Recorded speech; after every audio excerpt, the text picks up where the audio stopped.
Morning, everyone. Welcome to the special Public Safety and Legal Affairs meeting of today.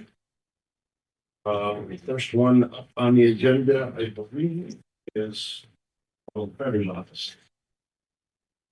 Good morning. Good morning. Susan is at court this morning, so I'm helping out. So I need a motion to amend a resolution for 2025 Rural Law Center to pay an additional $12,000 above the original 2025 contract due to 4 additional appeals that were assigned. Motion, please. Hello. Second. Motion second, discussion? No, I know. Hearing no discussion, roll call vote. Wilbur. Aye. Mickle, absent. Powers. Aye. Burliak. Aye. Basile, absent. Motion carried. That's all I had. All right. Thank you. I think that was all for today, right? Probation. No, Want to get, because I think that's okay. We don't. Don't need to, no, they don't need to be, oh, I just asked if I can come just explain the difference. Yeah, why don't you do that? And then we'll see. Yep. Admin still approve it. Yep, so Edmund already approved this. So when I came to PSLA, middle of last month with the Axon body cameras, so I presented that the quote was $44,598.10 for 5 years, with the initial cost first year being $18,821.14. Had another meeting with them. Evidently, they caught an error. They failed to put in our cloud-based services to actually record everything and store it. That came out to almost an additional $5,000. So the new quote is $49,450.10. However, that initial startup cost is now going to be spread over the 5 years. So this year it's only going to be, instead of the $18,000, it's going to be $9,891.62. So we save almost half this year, but we pay more going forward. So for this year, it's not as big of a hit. It spreads it out. But yeah, they just forgot to quote the cloud services, which we need to record everything. So admin's already approved it. Mr. Wilbur just wanted me to explain to PSLA that was. Any questions from anyone? No, we're good. All right. Thank I you. think that's all we have. Motion to adjourn, please. Second. Motion second. All in favor, aye? Aye. You're adjourned. Thank you, Mr. Ogden. Recording stopped.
Okay, good morning. We're going to begin the administration committee meeting.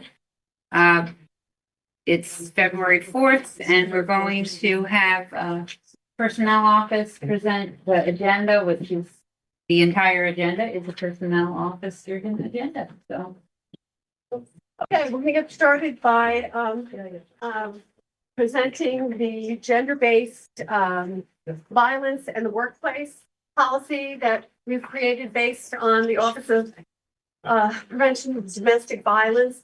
It's a policy that takes into account some requirements made by the state executive law, section 575, subdivision 11, as well as state finance law, section 139-M. And these requirements are basically in place for public entities, including counties, when you bid on a competitive state contract and on certain grants.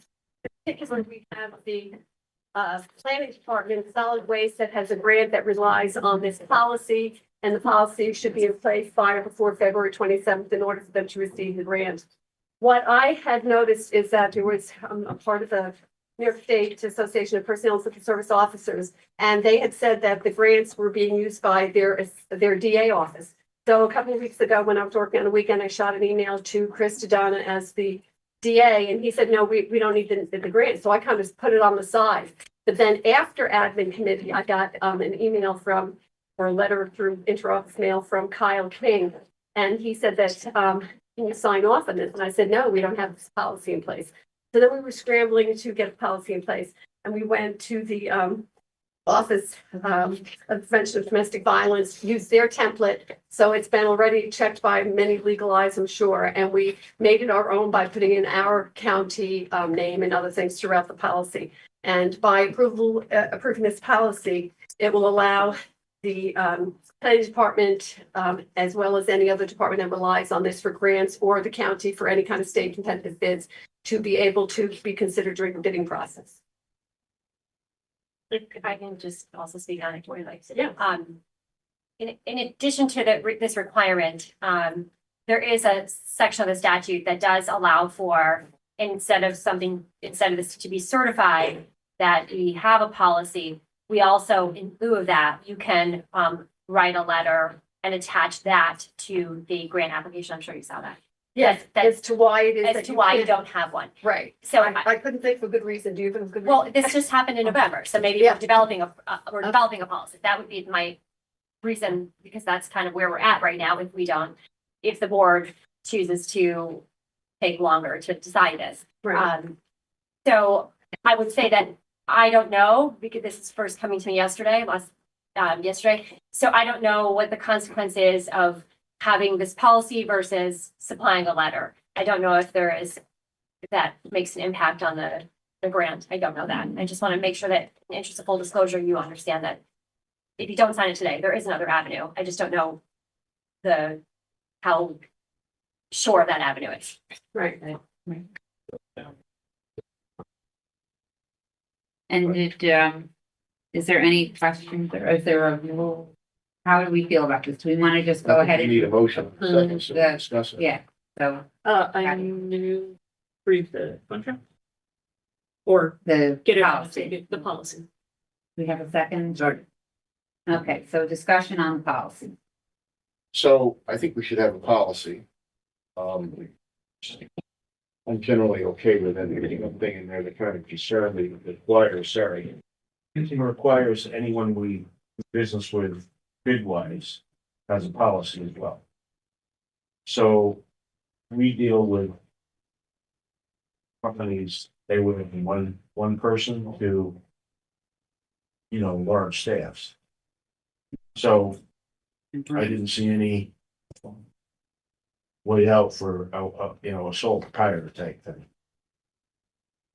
They're not gonna have a policy. So that's my only concern. Perhaps we had a draft policy to give them, sign off on. But I think it's kind of unfair to small companies to require them to have policies like that, particularly if they're family owned. And I get it, it's kind of ironic, domestic violence, that's, but most of your small companies are not gonna have policies.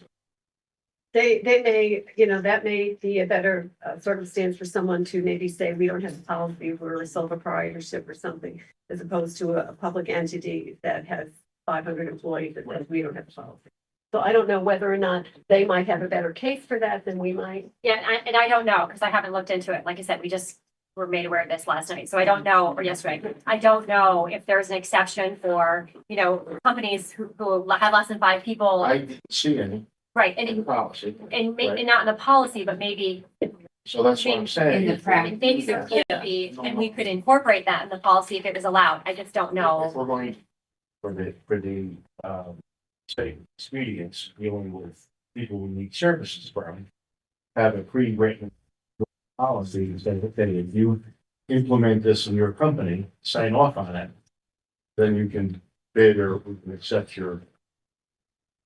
To do business with. Right. Yeah, because we certainly wouldn't want to exclude people who are from Right. smaller firms or that don't have a policy like this in place or a team of lawyers to draft one for them. But I also don't want to impede the progress of the Household Hazardous Waste grant. Right. So, would it be possible to, like, once we pass this for today, the planning department can have their if we do pass it today, they would have their surety that we have it in place. We could maybe take a deeper dive in the admin meeting this month and maybe have some answers to some of the questions and then we could decide a more permanent course of how we wanted to handle that requirement that Representative Wilbur identified and any other things that might come up. We should just be mindful that when we are certifying that we have this policy in place, we're also certifying that all employees have received this policy. We're certifying several other things that are required by the statute, by the statute. So we just want to be mindful of that. And if we amend it, do the same process again with Right. all of the employees. I think that in the resolution, it states that we would put the policy on our webpage, it would be on the website, we would have available to anyone, whether it's an employee or otherwise, through our department or, you know, electronically. In addition, it requires a appointment of a gender base. Right, well, it says one person that would have to be that liaison. And, you know, we would have to, I don't know that we need to figure that out today, but I mean, we should have. Just want to make sure the board is aware of what the expectation is. Yeah. Yeah, it's actually quite a lot. It's not just like checking a box. We have a lot of responsibility once we say that we're. Right. Right. So I think, how do Stephanie talk about passing it for today and then just doing it? Don't have a big choice. So Yeah, that's what- well, want to, yeah. We could try the letter, but we don't Right. want to really just give Tammy any exposure there to not have 100% success. So, okay, we'll go to a vote if, you hear any other discussion? Kennedy, Aye. McCarty, Aye. Wilbur, Aye. Martini, Marietta, Yes. Powers. Aye. Okay, so that motion passes, there being no no's. So more to come on that at our meeting in February. Okay. Okay. Second on the agenda is a request appointment of acting director of information technologies. I found out last week that Brian Corney had submitted a note of retirement effective March 31st, and he's going to be utilizing leave time from January 23rd until then. So when Deputy Director of Information Technologies, Isaiah Gibbs, was appointed, he was appointed as deputy in preparation for appointment of the director. And subject to successful completion of the training period, which he has done, and by board resolution. So in the interim between the retirement and then, and now to ensure continuity of leadership and operations within the IT department, I think an IT acting director of information technologies is going to be needed. So I'll make a motion to appoint Mr. Gibbs as acting director. Second. Any questions or discussion? Thank you, Penny. We'll go to a vote. Kennedy, Aye. McCarty, I have to say, I'm sorry, effective, let me just throw this in there. I'm sorry. Thank you, Denise. Effective, 1/1/2026, which is right after Brian left. And until, the position is vacant, at which point the board would, go through the process, of course, subject to his, the board approval to be put to the position as the actual director, not acting. It had a salary of $112,304 per year. And that is, just above his current salary. So he would move up to the next highest level, just above his current salary. So this is like step. Okay. Thank you. And the second also. Yes, maintains? it's fine. Okay. And we'll go back to the vote. Kennedy, Aye. McCarty, Aye. Wilbur, Aye. Martini, Aye. Marietta, Yes. Powers. Aye. Okay, that motion passes. Okay.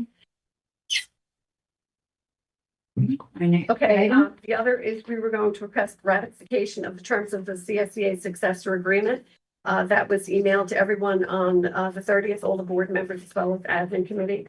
And we have, Doug and I have reviewed, the various points of the PA that we felt would be helpful information for you in deciding before you vote. Doug, want to talk about any of them here?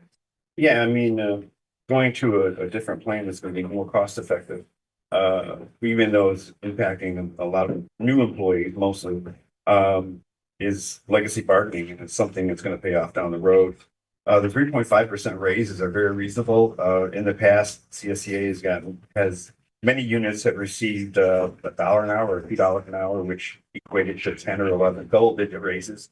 In order to combat inflation and the phenomenon known as compression, where the salary schedules are compressed because people are being pushed up at higher rates and those in the middle are staying still. And, increasing standby and on-call pay, that's something that has a lot of value too. So overall, it's a good contract. It's 4 years. So we have some stability here. And the longevity increases, never used to see 5-year longevities, but that is an incentive for retention. And then the 30-year mark also, if you have somebody's really talented and they just don't want to work, but they have all the skill, definitely want to incentivize them to stay on. I'll motion we accept that with my thanks to our committee and the other, the officers, committee as well for getting it done. You have a second? Second. Yes, and I reiterate your thanks to all parties involved in that negotiation. It is a win-win for the county and we're looking in pretty good shape. So thank you. We'll go to a roll call vote. Kennedy, Aye. McCarty, Aye. Wilbur, Aye. Martini, Aye. Marietta, Yes. Powers. Okay, that motion passes as well. Okay, Last, we have a review of proposals, best and final offer RFP, that would have to be executive session. okay. I move that we move into executive session for reason F. For medical, financial, credit, or employment history of a particular person or corporation for matters leading to the appointment, employment, promotion, demotion, discipline, suspension, dismissal, or removal of a particular person or corporation. Second. All those in favor? Say aye. Aye. Aye. Okay, so now we're moving into an executive session. And we would like to invite into the executive session the personnel department and county administrator, county attorneys. Recording stopped.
Okay, good morning again, and I will entertain a motion to return to open session. I'll motion we go back into regular session. Second. Okay, all those in favor say aye on the admin committee. Okay, so now the administration committee back in open session, and I would entertain a motion to accept the law firm of Gervin and Filazzo as our, what's the official term? Labor council. Okay, do we have a motion? So moved. Second. Questions or discussion? Go to a roll call vote. Kennedy, Aye. McCarty, Wilbur, Aye. Martini, Marietta, Yes. Powers. So that motion passes. Thank you, everyone, for your time and patience on that. And is there any other business before the committee today or a Make a motion? motion. to adjourn. Thank you, Ms. Representative McCarty. We have to. Okay, all those in favor? Aye. Okay, the administration committee is adjourned. Thank you, everyone. Recording stopped.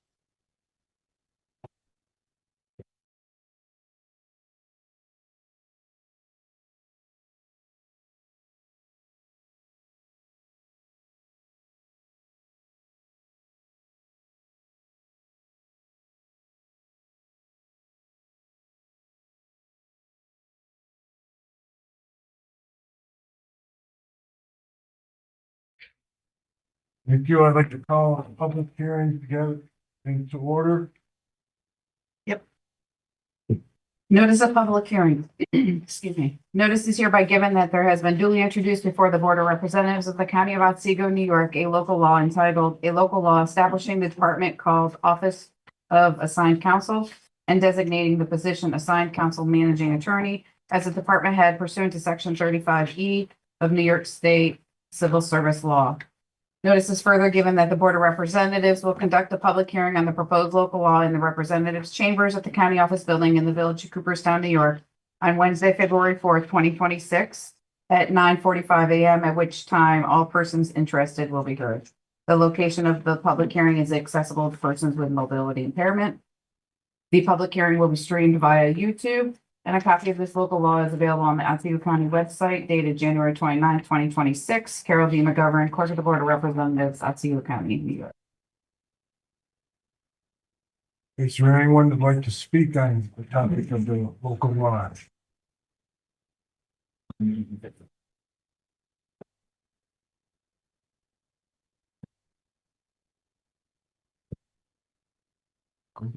Soon as you.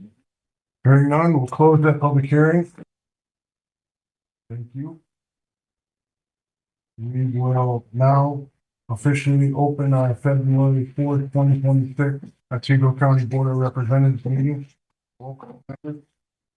Fraser, Here. Powers, Here. Brockway, Here. Hinchey, Here. Kennedy, Here. Nickel, Here. Burlian, Here. Marietta, Here. McCarty, Here. Wilbur, Here. Mendez, absent, Martini, Here. Clapperton, Here. Basile. There. All, you are able to stand for a pledge of allegiance. I pledge allegiance to the flag of the United States of America and to the republic for which it stands, one nation, under God, indivisible, with liberty and justice for all.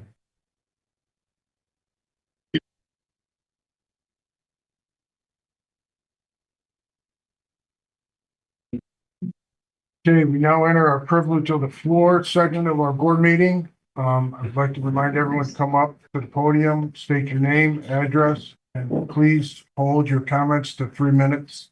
Dr. Whalen? We acknowledge you. We acknowledge you. So I believe you can go. Yes, ma'am. Yep.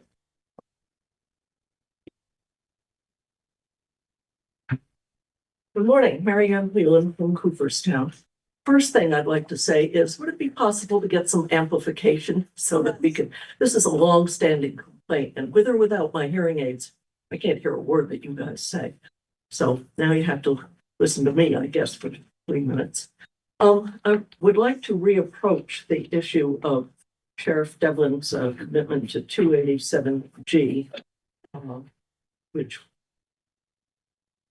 enables local enforcement officers to cooperate with ICE in the identification of people in the county jail and their removal. And as people know who have seen yesterday's Star, Governor Hochul has introduced an agreement which could become void for local ICE people and indeed the whole county and the whole state under proposed state legislation which prohibits such cooperation. Sheriff Devlin, in his first announcement to the Freeman's Journal, said that LEAs would serve, quote, in identifying individuals in custody and are wanted by ICE. It will give us the option to hold them and to make arrangements with ICE. LEA officers can service warrants of removal on undocumented immigrants in LEA jail facilities at the time of their release from custody. Quote, that executes the custodial transfer of the aliens to ICE for removal purposes. This, I believe, to be illegal by current legislation and will, when Governor Hochul's more stringent proposal is passed countywide, will take place in all of New York State. We don't need protection from immigrants. We need protection from ICE, as recent events have amply demonstrated. And I would urge that the board and the representatives contact Sheriff Devlin with regard to what he proposes to be the current policy. I've written to him twice without response, by the way, and so have other people that I know. So that is what I have to say, and I yield the floor to the next speaker. Thank you. Ms. Winchester. I'd like to thank the Lord for the privilege of speaking here today. My name is Teresa Winchester. I live at 465 Chicken Farm Road in the town of Butternuts, and I'm here to present to the county a copy of a petition that we passed around at the January 31 Ice Out rally that was held in Oneonta. The petition is addressed to Sheriff Devlin, calling upon him to cancel immediately the contract with ICE. The petition contains 477 signatures. 440 of these were gathered in 1 hour's time, and 37 others a little while later. We asked for the cancellation of 287 based on fiscal concerns. There's no monetary gain for Otsego County or the Sheriff's Office under this contract. However, Otsego County bears great financial liability. We've all seen the chaos, violence, and even murder perpetrated by ICE. Such acts could result in lawsuits with astronomical damages for which taxpayers of Otsego County would ultimately be held responsible. The county board works hard to keep our taxes low. It does not behoove us to put our tax levies at risk due to ICE operations. We also ask for cancellation due to legal concerns. Detainees are denied the right to plead their cases in routine courts of law. They have no recourse to due process, and they're denied the fundamental legal safeguard of habeas corpus. And we also ask for cancellation due to humanitarian concerns. Prisoners are remanded to ICE or sent to detainment centers. These facilities have no regulatory oversight. They're infamous for excessive overcrowding, inadequate food, exposure to disease, physical and psychological torture. They are modern-day concentration camps. The prisoners are also deprived of contact with family members and deprived of access to legal assistance. On a humanitarian level, this is untenable. So we're asking the county board to pass a resolution urging the sheriff, based on these factors, to immediately cancel the contract with ICE. And I have a copy of the petition I'd like to see. Of the, yes, the signatures and petition. I'd like to see them to the board, please. Thank you for your time. Thank you. Is there anyone else? Yes, ma'am. Hi there, I am Maureen Schwartzman. I live over on Cincinnati Avenue here in Cooperstown. And yeah, surprise, I also want to talk about 287G, but I'm all about the money. You are the custodians of my money, and I am very angry about this. I've seen no numbers at all about this, no cost benefit comparison. Sheriff Devlin says he needs a new building and this will help finance that. Is this ICE arrangement really going to be that lucrative that we're going to get a new building out of it? And let's face it, it's my money. Let's be transparent about this. If we need a new building, let's talk about that in the context of my county taxes. All right. He thinks, oh, good, we can sneak some money away from the feds and get a new building. That's my money. It's a shell game, but it's still my money. And you can tell I'm upset. This is all about my checkbook. I don't care where it goes. It's gone. How many aliens are in this county to make this math work? How many murderers and rapists are running around here to make this math work? It doesn't. All right. It's also, I mean, it's disruptive for small businesses. It's disruptive for Bassett and the Otsego. And just what I need as a patient, more disruption at Bassett. Okay.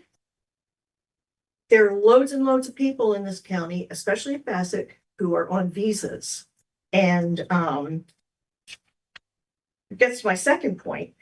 We should not ally ourselves with an organization that has a building reputation for errors in their record keeping. There are too many people who are being arrested and just their lives disrupted for days or a week. And oops, sorry. Oh, sorry. We got our records wrong. You're an American citizen and it's all okay. We cannot have that here. Anyway, only one of those cases needs to blow up in our faces here. We will get sued. We will lose. And you can say, oh, well, Marcy doesn't have to pay for the payout because we have insurance. But if you put me in a position of being a liability risk, that insurance premium is going to go up over time. Maybe not this year, but I'm going to be here for another 10 years. You may not be. And those premiums are going to go up. Again, that angers me. I don't want to be recklessly put into a higher liability category. Now, my third point is training of our deputies. Over the years that I've lived here, they've been given a generous budget. They have produced a well-trained, reliable force of deputies who I am completely confident in calling when I have a problem. That doesn't come from nowhere. That's money invested. The ICE training, again, read the papers, reliable sources talk about ICE training being inadequate and flimsy. And this training of our deputies is just going to be a few hours that they can kind of work into their regular day. Any other request for deputy time is quoted in man hours, my money. But this somehow can be worked in. I don't know, are they sitting around eating bonbons and the ICE training can be worked in? I think that's like wacky time management and certainly presentation of financial costs. And after all these years of investing through training and building a good reputation, we're going to give them a slapdash training and then haphazard data to deal with these supposed criminal aliens. And it's going to, and make them enforce haphazard warrants. I mean, this is not professional. These are not our people. And it angers me that I put my money into that and we're just gonna just piss all over it. Okay, I have not seen anything. Oh, time's up. thank you. Okay, but thank Thank you. you. And I'm sorry to have a temper. Thank you. Is there someone else like to address the board this morning? Okay, I have a question first. Yeah. I am not a constituent in Otsego County, but I'm a stakeholder. name and address. My name is Dana Lacroix. I'm at 130 Moore Road is where my business is, and I don't know whether or not this is a forum where I'm allowed to speak. Yeah. I may? Okay. I would like to just remind the board of something that you may or may not be aware of, and that is that the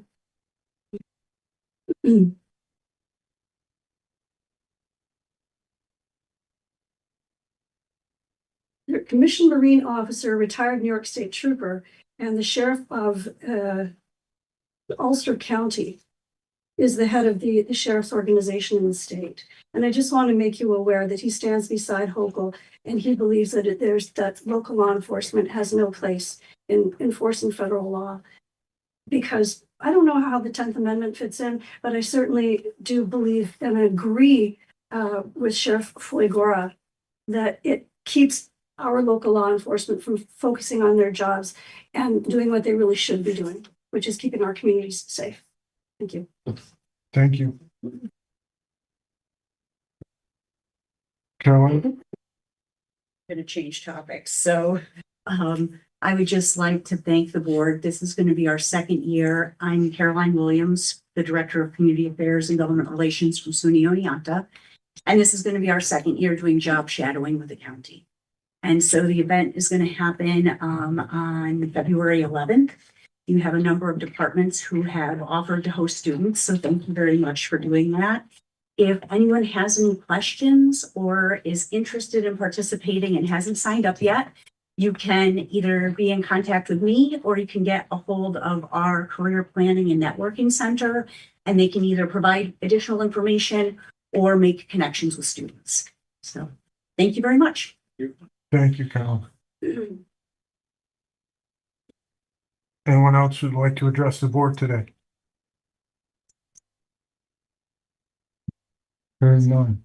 You need to approve the minutes of January 11th. So moved. Second. You have a motion and a second. All those in favor, say aye. Aye. Approved. Presentation of petitions, communications, and notices. I have a notice of complaint in the matter of Gitana Zambudo Serrano versus Otsego County Veterans Affairs, and Douglas Murphy. The nature of the claim is for personal injuries due to the negligence of the County of Otsego County Veterans Affairs, and Douglas Murphy. And the amount claimed is $2 million. I've also received the annual revenue reports from the following departments: Board of Elections, Clerk of the Board, Code Enforcement, County Clerk, District Attorney, E911 Communications, Department of Health, Highway, Information Technologies, Personnel, Social Services, Public Defender, County Treasurer, Weights and Measures, Youth Bureau, Planning, Emergency Services, Building Services, Office for the Aging, Probation, and the Sheriff's Department. Thank you. There are no special presentations today. Reports of standing committees. Public Works, Representative McCarty. Thank you, Mr. Chairman. These are kind of lengthy. I'll try to make them as short as I can. Tammy Harris and Bobby O'Brien were in for the brief discussion about the Butternuts Neutral Tower Mobile Pilot Project. Otsego County Broadband Technology Project commenced back in 2025. As part of that technical assistance, Vernonburg Group was assisted with an application for a broadband and cellular funding program, one which is mobile connection and innovation grant offered by New York State. That grant is for $43,357. At this stage, NECDOL needs a letter from the county to justify acknowledge of the value of the lease. MVDD cannot get under contract with the state until this letter is received. We approved that letter. Or in lieu of services is to let providers on that cell tower lease free for a while. So that's all good news for the Butternut Valley. Tammy also requested approval for in-kind contribution letters to connect. And Wilbur approved that. Tim Donahue was in requesting approval for sewer equipment to replace control panel on the public safety building. This is a septic lift station needed to restore the auto system. This was for the amount of $15,506. We approved that. Also, the same company to provide a preventive service maintenance of the public safety building. That was $10,752 for a maintenance contract. We also approved a request from Tim to transfer $15,506 from contingency to A16295490000 PSB contract. So we approved that. Tim gave a report on the work he did last month for the public safety building, which is quite lengthy. It's in your minutes. And Rich Bremer in the Highway Department. Rich requests approval to authorize the superintendent of highways to purchase all materials and service related to the replacement of a box culvert on County Route 3 in Unadilla, not to exceed $300,000. We approved that. Rich requested approval to amend the resolution 38020231206 engineering services for a bridge on County Route 20, culvert replacement, not to exceed $100,000. We approved that. Rich, by surprise of most of us on the committee in the budget, there was a request to approve authorizing the superintendent of highways to purchase 4 tandem snowplow trucks at a cost of $1.4 million. We approved that. Rich also requested approval of the superintendent of highways to purchase 2 single-axe dump trucks at a cost not to exceed $480,000. Approved that. We also approved the request to amend the resolution 41420251203 to increase the not to exceed amount on a double drum roller at $210,000. Notice say we did spend some money. Rich gave an update on the US bridge, noting that the bid just closed and the low bidder for the prefabrication steel truss bridge on County Route 58 came in at $898,855. He gave his credit card report. Gave an update on the contractor finished the bridge flag repairs on County Route 58A. Crews have been dealing with several high and wind events causing tree cleanup. Crews have been cleaning in several snowstorms and ice events. They had a 20-year MO retire. The Board of Election was in and asked to surplus some printers and iPads. We approved that.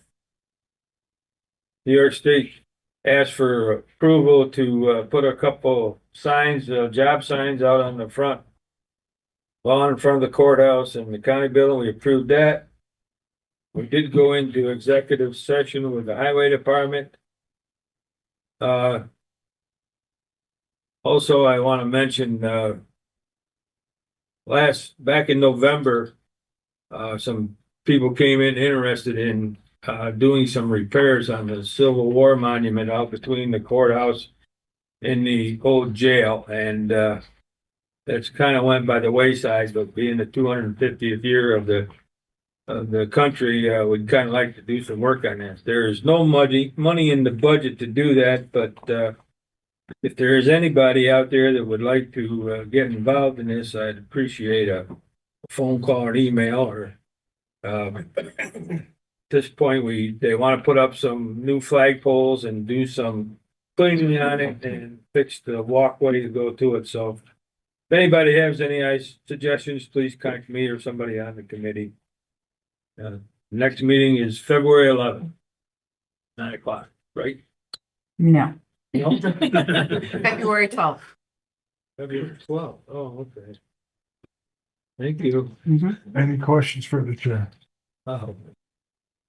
Sir, Not a question, maybe a comment.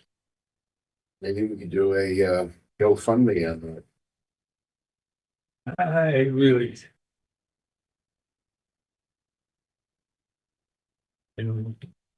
Discussion. I have a question. Did we determine who actually owned the property that it's on? The last time it was repaired, it was all donated labor and everything, but I did do some research. Each one of those flagpoles are, they want to put up 4 of them, they're like over $1,000 a piece. So, but hopefully there's some grants or somebody would step up and. So the avenue for donating is still open. We can have people. Yeah, if we had somebody to manage it, would be nice. Right. I don't want, I'm sure. Is up there. Uh-huh. I don't know what the legality is. Maybe look into that. Yeah, we can look into that for sure. But I mean, it does need repointing. Yeah. There was It's a couple. it's not accessible. So part of the plan was we spoke about building an accessible ramp. Modernize it, so that it could be appreciated by all. By the summer, it would like. It needs a serious cleaning. But we don't have a price tag on it. Like some. Did a rough pieces of it- estimate. 3 of us looked at it, you, myself, and Tim. Probably looking at $30,000-40,000. I don't think it's that much, but I don't know. Well, if you figure it around, you have to do it, you have to hire a prevailing wage. Well, and that's a good question. Do we have to hire prevailing wage as long as we're not using county funds? That's a good question. I can look into that as well. Yeah, but if it's donated money or somehow and. It's. We're not using taxpayers' money, so why do they're not really working for the county, they're kind of working on But whatever. it'd be a sad thing to see that deteriorate further. Agreed. agreed, yep. I am gonna reach out to our veterans man sometime this weekend. Tammy Harris is also looking into if there's a grant out there someplace. But anyway, I just wanted to get it out. I'm glad you did, so we can help about it. I'd like to get it done by at least the 4th of July. Memorial Day would be nice. Okay. They got fall. That County Route 58 bridge, we gotta do that. It was Yes. bid out, we're all set to. Yes, it's been temporarily repaired but yes, we're gonna do it. I think the bid came in at. I'm thinking 100. But it's on the schedule for this year. Yes, I think so. Okay. Any other questions for the chair? Hearing none, intergovernmental affairs representative Marietta. Chairman. So everyone has the minutes and I just wanted to remind more our constituents that all of our committee meetings are broadcast and recorded on our YouTube channel and our minutes are all posted on our website. So I'm just going to highlight a couple of things out of the IGA committee meeting. Specifically, first, we have a resolution on our agenda today, 91, for another round of CDBG micro enterprise grant that will be contracted with Otsego now. And so the committee approved and the board, if we so vote on that resolution, will approve an application submitted and that funding that CBDG micro enterprise grant funding will then be facilitated by Otsego Now, which we've done a number of grant rounds, focused on our business, community, and there's certain criteria that Otsego Now will be working from. We had some other updates from planning, and that was a specific update. They came from our planning department, Tammy Harris and Trevor Bullard.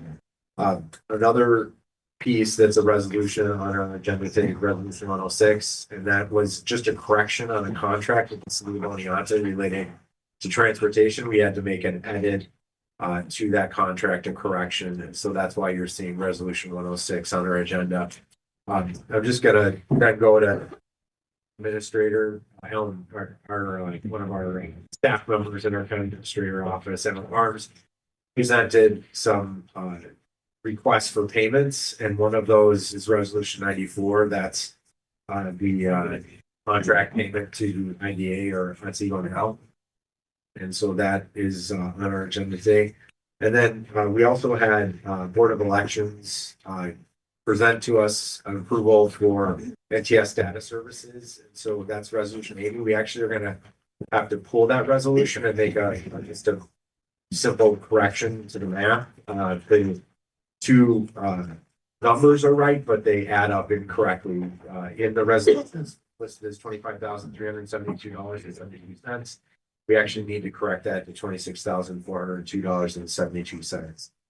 So that just so folks are aware, we'll have to pull resolution 80. And then also at IGA, we talked about the community events grant, and we approved our criteria and rolling that out this year. Talked about past applicants and trying to get the last of our last year grantees to submit their reports, because they can't apply for funding this year unless they do submit those reports. I think we're close to 100%. After some of us followed up with some of those organizations. So that is now, the community events grant program has now been posted on our website. For anyone here was not aware, it is live, and the deadline for applying is February 22nd at 11:59 p.m. And we tried to make the information very clear. The maximum grant request is $2,000. So hopefully we avoid getting those $50,000 requests, because our overall budget is $60,000. So keep that math in mind. Yeah, it ended up being 60. Are you looking like it would have been more? Thought it was supposed to be 75. I think we ended up reducing. Cut it? Yeah, we not me. Budget process. I bought trucks instead. Yeah, I'm not happy over that. That's not true. How did I not know that? So I guess you did. So we did intend to have a larger pot of money this year, but we did have to reduce it as part of our budget process. So that is available, and our county administrator's office did send an email to all the past applicants, just notifying them that the grant application is now live, and I think we are seeing I'm sure a steady number of applications being submitted. And then the only other thing I just wanted to mention quickly is that as a late resolution, Chairman Frazier is bringing back what was in our agenda last month, Michelle Caton's appointment to Otsego Now, the IDA. And I just want to mention, as our representative on the IDA, that the IDA is in full support of Michelle Caton's appointment, and just out of timing issues, it has to come as a late resolution today. The glitch with that last month is entirely my fault. For previous appointments to that board, we've been back and forth about what do you need, what assets are you losing it when a vacancy comes up, what assets are you looking to have. When the gentleman left the board, a businessman in Oneonta, and Michelle was going to be available to sit on there, I said, well, that knowledge, that talent base was equal. I put it forward, never discussed it with the IDA. I will, going forward, talk to them, and I took them totally out of the loop, and that's why I got pulled last month. And but I did present the resume and went through their board and everything. It wasn't a problem with the candidate, it was all with the process, and I promised that I would do better. So, all right. Thank you. Any questions for the chairman? I'm flabbergasted that this event thing got cut. Did our bed tax money go down? Did we cut the fare? Did we cut, what else did we cut? So- It happened in the budget process. Yeah, I know, somewhere I missed it. I don't know, maybe. Almost all of our external partners had some level of reduction. And that was debated and discussed. My recollection was the tourism group and the IGA funding was, if not restored, partially restored. But keep in mind, Keith, I'm sure you recall, it was a very difficult budget process and we tried to spread the pain. Well, it was, and I was at every meeting, but I don't remember ever hearing that. I'm sorry, but that's just, I wouldn't have gone along on that at all. Well, It's too late now, it's so. entirely possible that I didn't, there was a lot to highlight and I might have not highlighted that. I want to make one other point about the budget, right? There was a significant number of counties across New York State that exceeded the tax cap. In many instances, I think on average, double digit. We did not. We kept it down.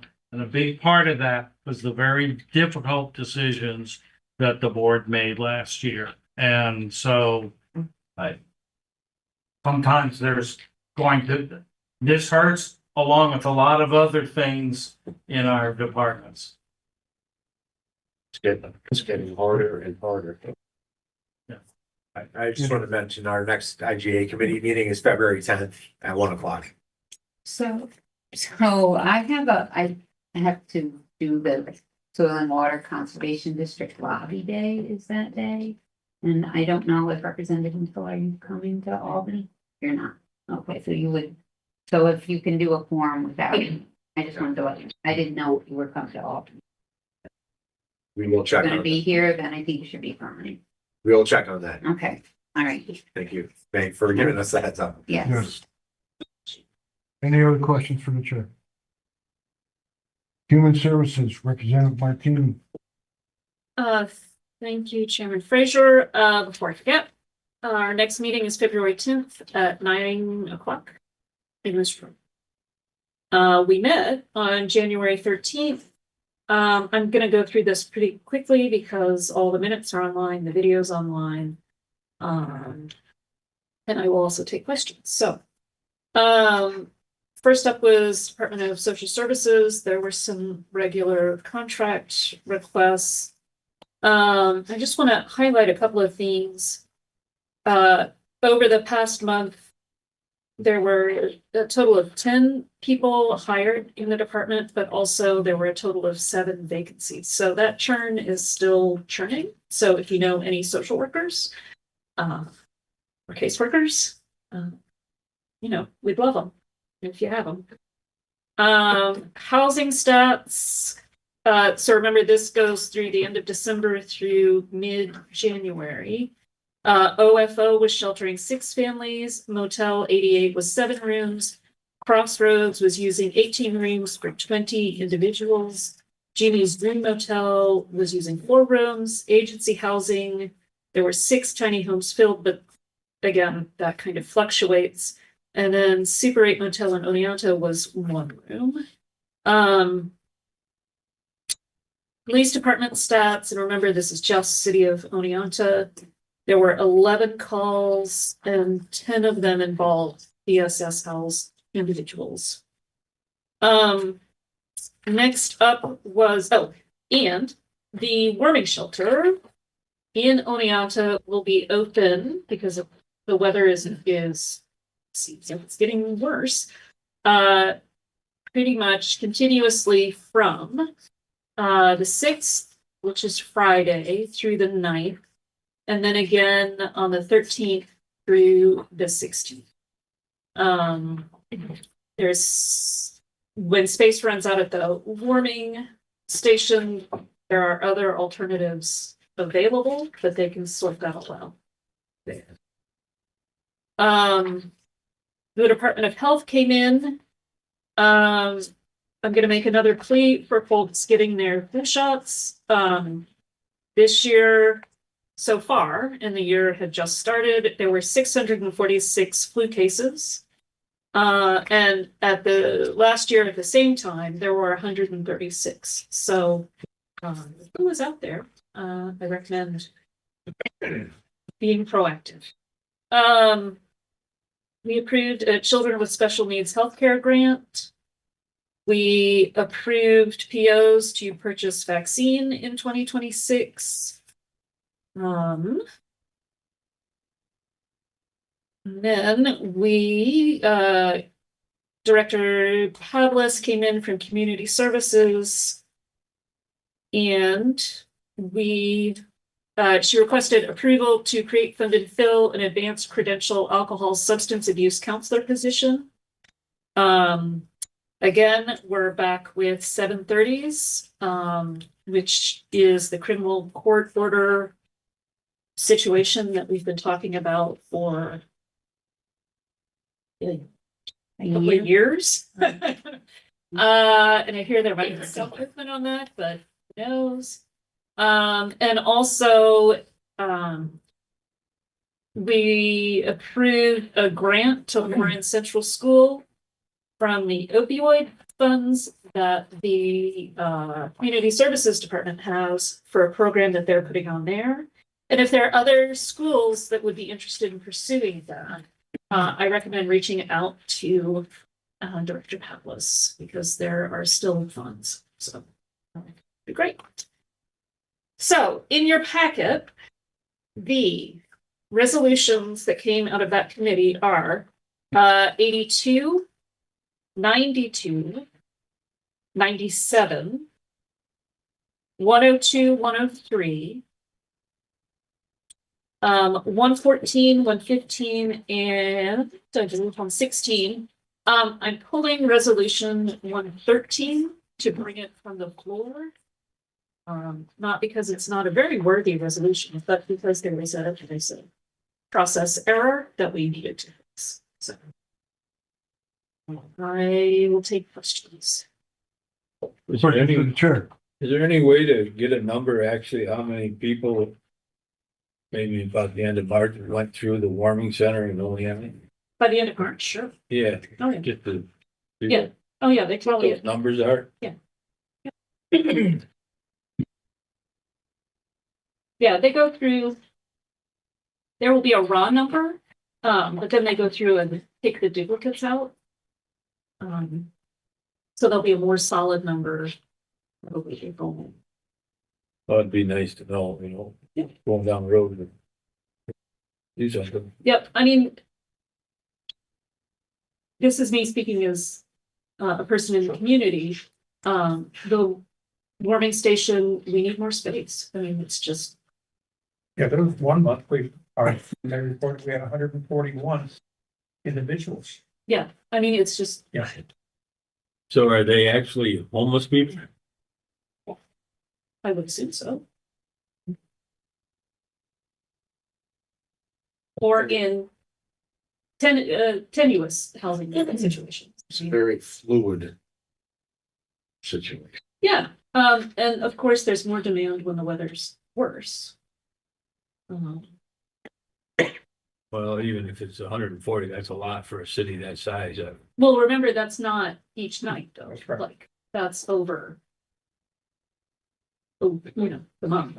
If I could, I've had recent conversations with the mayor and we have agreed to get together and study the whole situation. And part of that conversation is capacity. Right. And that data would be needed to determine that. But he and I have been talking on the phone. We're arranging a meeting next week to talk about other things. But this is something at the end of the season, I think capacity would be a huge topic. Definitely. And how, he asked about what assets we have, and I said, we really don't have assets in the city. but you may have it. He was gonna be doing a search, inventory of the city, potential places, so. Right. I mean, that very low level at this point, nothing has moved forward, but there are conversations going on. And we also have data from past Okay. years, so it's not like this is new. We have not pulled any of those Yeah. partners in yet, but it will, sir. So, sir. Part of that conversation has to be some talk about security because there have been some issues. The whole thing, yes. I did stop at that church and spoke to Mr. Birdley that Friday before he shut down. The following morning, I stopped at the warming station, showed my badge, they let me in, and I asked, I've been on the board a long time, I've never been here, maybe it's time I learned something about it. If it wasn't violating a policy, could I have a tour? And they Right. both felt that it would be violating a policy. I left my card to give to the supervisor to contact me. I have not heard back from whoever their supervisor is. But, I have reached out, to see if there's something more that we are capable of doing. Okay? Jim, sorry. Yes, let's just know where we are on TANF funding. Is that all restated now? Is that courts? Where's I will have to check on that. That's- The, on the spot? I just yeah, no, the last, there's so much to keep track of. The last I had heard, that order had been rescinded. So everything was, It's kind of weather. I think it needs to. I will check it. At NISAC yesterday, some of the conversation was about Code Blue. And we did bring up to a couple of legislators that what Lisa said in that meeting a week ago about making that funding go from November 15th to March instead of a degree day. And so we put that out there. I'm sorry, somebody over here. Yeah, resolution 82, I don't know much about the Otsego County Mental Health Clinic. How many employees are at that clinic? Well, I don't know off the top of my head. But a few. Yeah. Oh, yeah. But the contract for the psychiatrist is only for 260 hours a year. Yes. How does somebody direct 5 hours a week? It's for prescribing. It's for prescribing purposes. They have a meeting there, they have to oversee. Yeah. So this is a director of a Very Yeah. small. Yes. Okay. Yes. Yeah, no. Thank you. So Director Pavlis directs the whole clinic, but you still need somebody with a medical license and a license to So this is prescribe. getting a psychiatrist to really direct administration of meds. Yes. Got it. Yes. Thank you. I could also add Director Pavlis has, multiple subordinate managers. Yes. Who oversee individual clinics, the detailed operations, as well as people who support the administrative side and direct that, which can be quite So complicated. the medical director is just one of the. Yes. Thank you. Anyone else have questions, comments? I was just gonna add it in for, Representative McCarty. There was 21 people who used the warming station last night. Like, just as a give and take of one night, last night, 21 people presented themselves. 10 people can stay, the rest were set up with alternate arrangements, which we know because we're contracted with either Motel 88 or the Super 8. And the Super 8 is a relatively new contract, and that's because it's ADA compliant. Motel 88 doesn't reach ADA compliancy, so the Super 8 is a new contract because of that. So, but that 21 doesn't include what churches let in and all this, so that just. The folks that presented themselves to the warming station that we're contracted with at 66 Chestnut Street. So outside of that, you had no idea though, like. Right, but it is my understanding that the church is no longer having people overnight. No. I just wondered about this weekend, but it don't even. Yeah. Well, right. There's ones in place. Yeah, we haven't increased the DSS increased the amount of rooms that we have contracted with at each of these motels, Motel 88 and Super 8. There has been talk in the community, so Oneana, about why we're not working with Budget Inn anymore. That's the motel across the street from Walmart. The Budget Inn has reopened because if folks remember, it did close at some point last year. All their pipes are frozen. And they're not able to accept people right now. So we're not contracting. We're not contracting with Super 8 because they're not ADA. No, they are ADA. They, Oh, they are. Super So which 8 is ADA compliant. Which one is not? It's I don't want to say that Motel All right. 88 is not ADA compliant, Okay, so but Just Super a 8, thought. that's how they came into the picture. just a thought. When you've got somebody that needs shelter, it's not difficult to identify whether they need ADA compliance or not. So I'm thinking, unless there's some hard and fast law somewhere, you may need to reconsider. We're still contracting with them. You are, Yeah. oh, yeah, okay. Yeah. Oh, yeah. I thought we stopped. Oh, yeah. No. No. Okay, So, Super 8 is a new contract. It's a lot. Motel 88, Has which is like right across the street I'm almost good. from, okay. I'm good. Okay. I mean, that just sounded a little ridiculous. No. Yeah, it's because it is. Okay, Yeah. thank you. No, we're not doing that. anything else today? So can I ask a question? What happens if there's somebody on this side of the county? That was a fine question.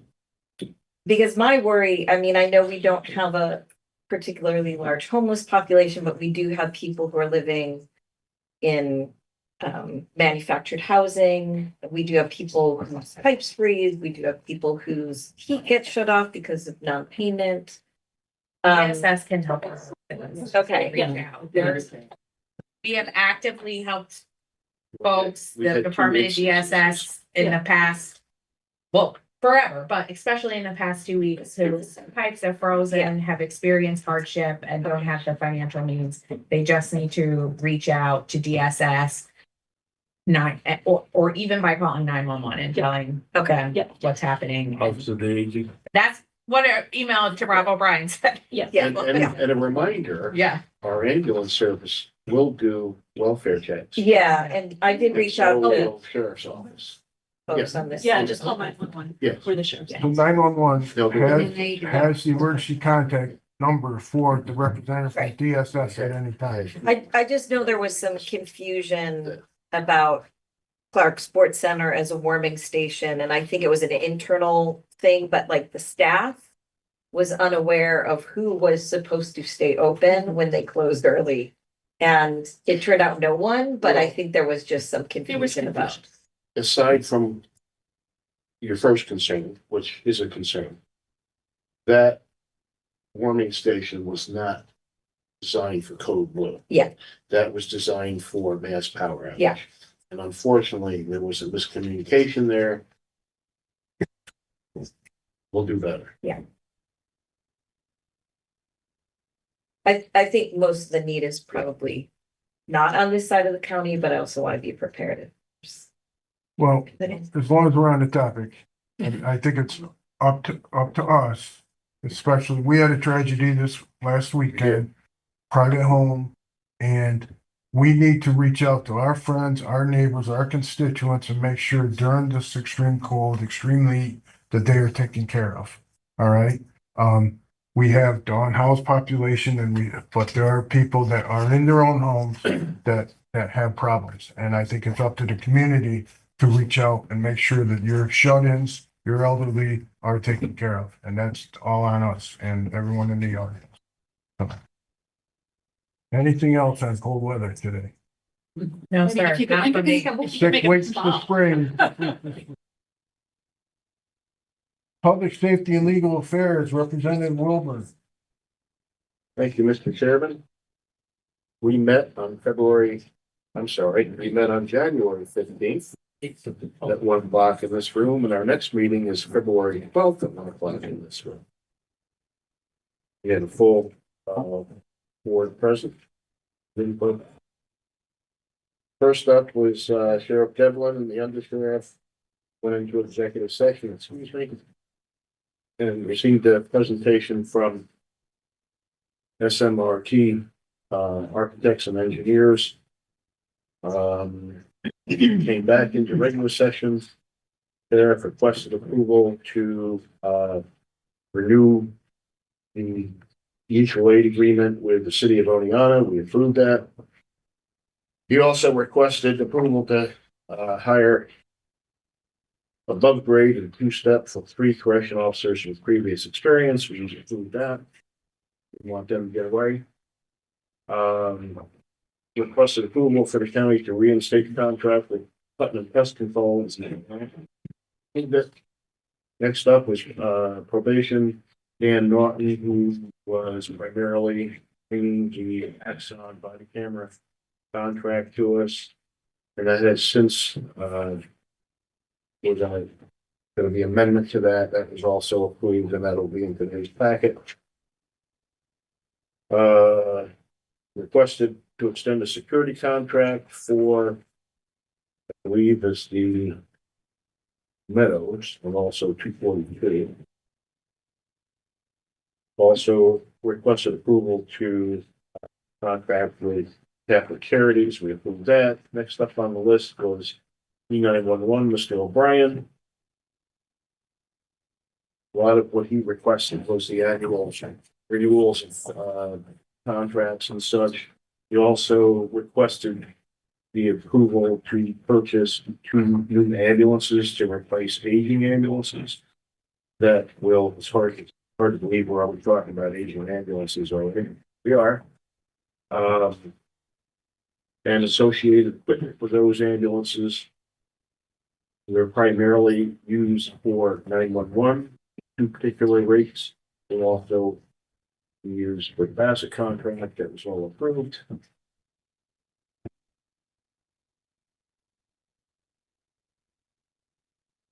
Also, we approved the renewal of the quick med claims for the ambulance.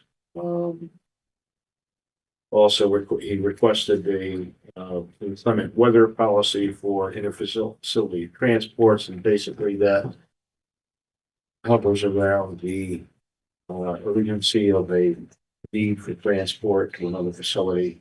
If the weather is really bad, we're not going to risk life and limb the ambulance and everything else to transport somebody when it's not an emergency. Next up was County Clerk Seal requested approval to have some records digitized. That was approved.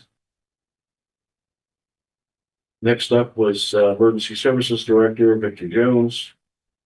He requested approval to appoint the annual Fire Advisory Board appointments. We approved that. He also requested approval for the reappointment of his 4 deputy coordinators. That was approved. We approved some equipment purchases for him.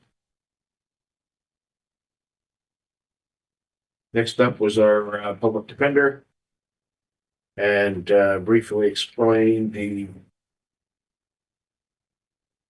background and overview information on the public defender's offices to the committee, the new members. Renewed a contract with the investigator for their office. Also approved some training for that office. By the way, most of the activity in that office is reimbursed by the state, not all, but most. Next up was District Attorney, Acting District Attorney Christopher DeDonna. Requested approval for the APOs for Axon Enterprises to access the body cameras worn by law enforcement in this county. That was approved. Also for a grand jury stenographer contract, that was approved. Next up was County Attorney, who requested approval for a budget transfer. And we approved that.